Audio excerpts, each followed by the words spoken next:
ఈ రోజు వీడియోలో మనం కామెంటరీ బాక్స్ ఎలా ఉంటుంది, అక్కడ ఏముంటాయి అనేది చూద్దాం. దీన్ని కామెంటరీ యూనిట్ అంటారు. ఈ యూనిట్ కి 3 మైక్స్ కనెక్ట్ చేయొచ్చు. ఇందులో ఉన్న ఛానల్స్ ద్వారా commentators broadcasting director instructions, stump mic audio, live feed audio వింటారు. ఈ పైన రెడ్ కలర్ స్విచ్ ఆన్ చేస్తే కామెంటరీ లైవ్ అవుతుంది.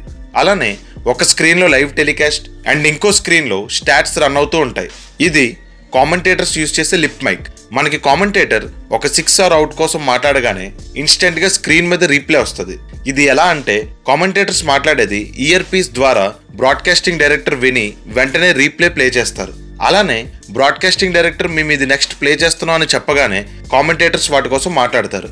మనం ఏదో అనుకుంటాం కానీ కామెంటరీ చేయడం అనేది చాలా డిఫికల్ట్ టాస్క్. ఎందుకంటే వాళ్ళ ఇయర్ పీస్ లో ఒక పక్క డైరెక్టర్ చెప్పేది వింటారు, స్టంప్ మైక్ ఆడియో వింటారు, పక్కన కామెంటేటర్ చెప్పేది విని రెస్పాండ్ అవుతారు, ప్లస్ మ్యాచ్ చూసి రియాక్ట్ అవుతారు. ఇవన్నీ వితిన్ సెకండ్స్ లో జరుగుతాయి.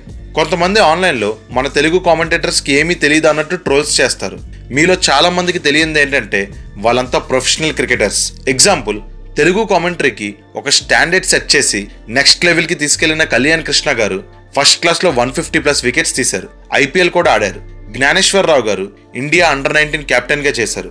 ఇలా మాక్సిమం అందరూ ప్రొఫెషనల్ క్రికెట్ ఆడిన వారే. ఈ వీడియోని క్రికెట్ ఫ్యాన్స్ అందరికీ షేర్ చేయండి.